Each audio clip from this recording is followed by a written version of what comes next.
स्वागत है आप सभी लोगों का आपके YouTube channel global study point पे।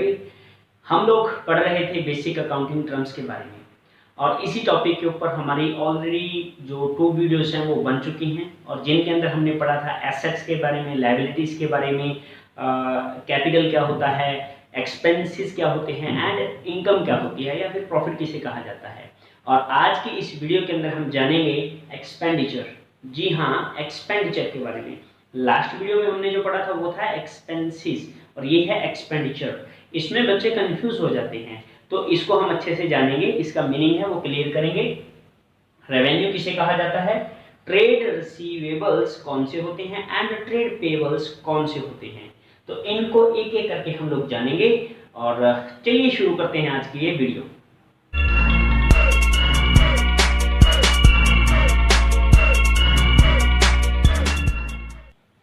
चलिए सबसे पहले हम लोग जानते हैं एक्सपेंडिचर के बारे में। देखिए बेटा, सॉरी, जो एक्सपेंसेस थे वो हमने उनके बारे में पढ़ा था। एक्सपेंसेस का मतलब होता है कि हमारे बिजनेस के अंदर जितना भी हम लोग गुड्स का मैन्युफैक्चरिंग किया, सेल्स किया, वो सेल करने के लिए जितने भी हमारे खर्चे आ रहे हैं that all are called expenses. लेकिन यहाँ पे है एक्सपेंडिचर। एक्सपेंडिचर का मतलब क्या होता है, जितने भी हमारी फिक्स एसेट्स को, जितने भी हमारी, चाहे हम लोग सर्विस को ले रहे हैं कहीं से बाहर से, चाहे हम किसी भी एसेट्स को खरीद रहे हैं बाहर से, उनके ऊपर जितना भी खर्चा हो रहा है उसको कहा जाता है एक्सपेंडिचर। ठीक है बेटा, अभी एक्सपेंडिचर्स को 2 टाइप्स में हम लोग आगे फर्दर डिवाइड कर सकते हैं। First one is capital expenditure, capital expenditure, and दूसरे में कह सकता हूं रेवेन्यू एक्सपेंडिचर। देखिए बेटा, कैपिटल एक्सपेंडिचर्स वो वाले एक्सपेंडिचर्स होते हैं जो कि हमारी बिजनेस की प्रॉफिटेबिलिटी को इंक्रीज कर देते हैं, बोले तो लाभोपार्जन क्षमता को बढ़ा देते हैं।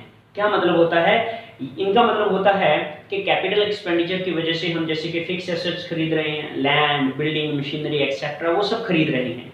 ये हमें क्या होता है, आने वाले ईयर्स के अंदर प्रॉफिट जनरेट करने में हमारी ये क्या करते हैं, हेल्प करते हैं, बहुत ज़्यादा हमें उसका फायदा होता है। ठीक है, और अगर हमारे पास फिक्स एसेट्स नहीं होगी तो हम लोग प्रॉफिट नहीं कमा पाएंगे। तो इसीलिए जितना भी कहने का मतलब है, हम लोग फिक्स एसेट्स को खरीद रहे हैं वो सारी की सारी कैपिटल एक्सपेंडिचर में आ जाता है और इनका जो हमें बेनिफिट है वो आने वाले लंबे समय तक मिलता रहता है, आने वाले बहुत से सालों तक मिलता रहता है।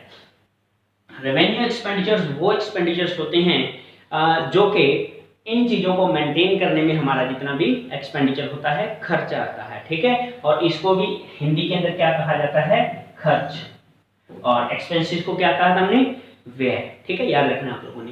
रेवेन्यू एक्सपेंडिचर्स कौन से होते हैं, जो हमारी फिक्स एसेट्स को मेंटेन करने के लिए या तो खर्चा हो रहा है या किसी भी दूसरे प्रकार का खर्चा हो रहा है। ये वो खर्चे होते हैं जिनका बेनिफिट हमें सिर्फ और सिर्फ 1 ऑपरेटिंग ईयर तक ही मिलने वाला होता है। 1 साल के अंदर अंदर अगर हमें किसी भी खर्चे से, सर्विस को लेने से, किसी भी सर्विस या गुड्स को लेने से 1 साल तक के अंदर हमें उसका बेनिफिट मिलना है, उन खर्चों को हम लोग उन एक्सपेंडिचर्स को इंक्लूड कर लेंगे रेवेन्यू एक्सपेंडिचर्स में। जैसे कि फॉर एग्जांपल इसके अंदर कौन कौन से आ सकते हैं, हम लोगों ने रिपेयर के ऊपर खर्चा कर दिया। ठीक है ना, हम क्या किया था, फिक्स एसेट्स खरीदी थी, मशीन खरीदी थी, उसको रिपेयर करवाने में जितना भी खर्चा आया है वो क्या कहलाएगा, वो हमारा रेवेन्यू एक्सपेंडिचर कहलाएगा, अगर 1 साल तक उसका हमें बेनिफिट मिलता है तो। चलिए अभी कुछ और चीज़ों के बारे में अपने इसमें जान लेते हैं। नेक्स्ट है रेवेन्यू, ये था हमारा expenditure. Next one is revenue. हमने इसके अंदर चाहे इंश्योरेंस करवा रहे हैं वो भी एक्सपेंडिचर में आता है, क्योंकि एक्सपेंडिचर के अंदर, इंश्योरेंस के अंदर 1 साल तक हमें, 1 ईयर तक हमें उसका बेनिफिट मिलता रहता है, उसके अगले साल फिर अपने को इंश्योरेंस करवाना पड़ेगा। रेवेन्यू क्या होता है, रेवेन्यू होता है जितने भी ऑल रेगुलर इनकम्स, क्या है बेटा, रेगुलर इनकम, जितने भी रेगुलर इनकम्स हमें बिजनेस के अंदर मिल रही हैं सारी की सारी रेवेन्यू कहलाएंगी, रिसिप्ट्स कहलाएंगी। और ये कौन कौन से हो सकती हैं, चाहे ये प्रॉफिट्स हैं, चाहे ये हमें कमीशन मिल रहा है कहीं से, चाहे ये हमें रेंट मिल रहा है, चाहे ये डिविडेंड हमें मिल रहा है। डिविडेंड क्या होता है बाद में जानेंगे धीरे धीरे। डिविडेंड मिल रहा है तो किसी भी प्रकार का, चाहे हमें इंटरेस्ट किसी चीज के ऊपर मिल रहा है, हमने लोन दिया हुआ किसी को उसके ऊपर इंटरेस्ट मिल रहा है, इन सभी चीजों को जोड़कर हम इंक्लूड कर सकते हैं हमारा रेवेन्यू रिसिप्ट्स के अंदर। ठीक है बेटा, एक चीज याद रखना, रेगुलर इनकम जितनी भी होती है हमारी सभी की सभी को हम लोग रेवेन्यू रिसिप्ट्स के अंदर या रेवेन्यू में इंक्लूड कर देते हैं। ठीक है, गुड्स को बेचने से इवन जितना पैसा आ रहा है that is also included in revenue. Next one is trade receivables. देखिए बेटा, हम लोग बिजनेस अगर चला रहे हैं तो अपने कई बार उधार में माल किसी को बेच देते हैं। ठीक है, क्रेडिट के ऊपर हमने गुड्स को क्या कर दिया, सेल कर दिया। और गुड्स को क्रेडिट पे सेल करने की वजह से हमारे पास जिन भी लोगों को हमने वो गुड्स को सेल किया है वो हमारे लिए क्या बन जाएंगी, डेटर्स बन जाएंगे। डेटर बोला जाएगा ना उनको, वो डेटर्स हैं और वो ट्रेड रिसीवेबल्स के अंदर इंक्लूड किया जाएगा। ट्रेड रिसीवेबल मैंने नाम यूज क्यों किया, क्योंकि यहाँ पे 2 प्रकार के हमारे ट्रेड रिसीवेबल्स होते हैं। एक तो होते हैं डेटर्स, ठीक है, एंड दूसरे होते हैं trade bills receivables, bills receivables.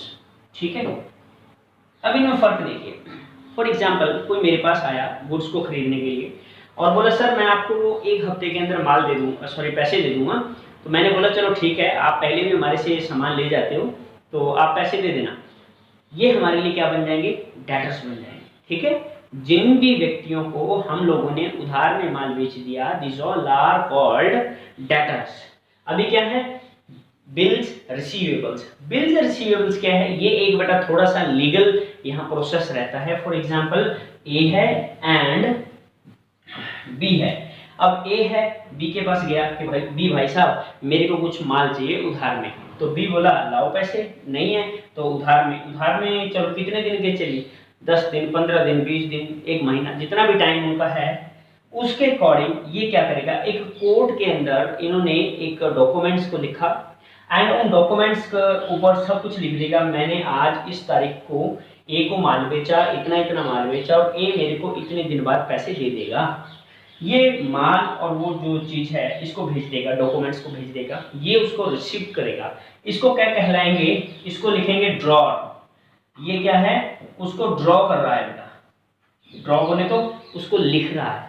ठीक है ना, लिखने वाला कौन है, बिल, इसको बोला जाता है बिल्स। एक ही डॉक्यूमेंट होता है उसको बिल कहा जाता है। ये बिल इस बंदे के लिए क्या बन जाएगा, बिल्स पेएबल्स, और इसके लिए क्या बन जाएगा, बिल्स रिसीवेबल्स। ये जैसे हमने ये ना बिल्स रिसीवेबल्स, तो बिल्स रिसीवेबल्स, तो इनका मतलब क्या आता है, ये भी वही होते हैं जिनको हमने उधार में माल दिया है और कुछ समय बाद इनका पैसा हमारे आ जाएगा। मोस्ट ऑफ कितना टाइम होता है बेटा, 1 करंट ईयर, 1 साल के अंदर अंदर इनका पैसा हमारे को रिसीव हो जाएगा। Next one is trade payables. ये भी 2 प्रकार के होते हैं, एक होते हैं क्रेडिटर्स और दूसरे कौन से होते हैं बेटा, बिल्स पेबल्स। बिल्स पेबल तो क्लियर हो चुका है, यहाँ से हम लोगों ने समझ लिया है। अभी समझिए क्रेडिटर्स। जैसा कि हम लोगों ने माल उधार बेचा था तो हमारे डेटर बने थे। अब हमने बिजनेस में कहीं से बाहर से माल को परचेज कर लिया उधार में, क्रेडिट में, तो वो लोग हमारे लिए क्या बन गए, क्रेडिटर्स बन गए हैं। वो लोग जिन लोगों को हमने अभी पैसा देना है, कब तक देना है, in 1 current year we have to pay the amount to those persons, these are called creditors. ठीक है बेटा, होप सो आप लोगों को ये पूरा टॉपिक समझ में आ गया होगा। फिर भी अगर कोई कमी रह गई है तो आप लोगों ने कमेंट बॉक्स में कमेंट करके आप मेरे से पूछ सकते हो। Thank you.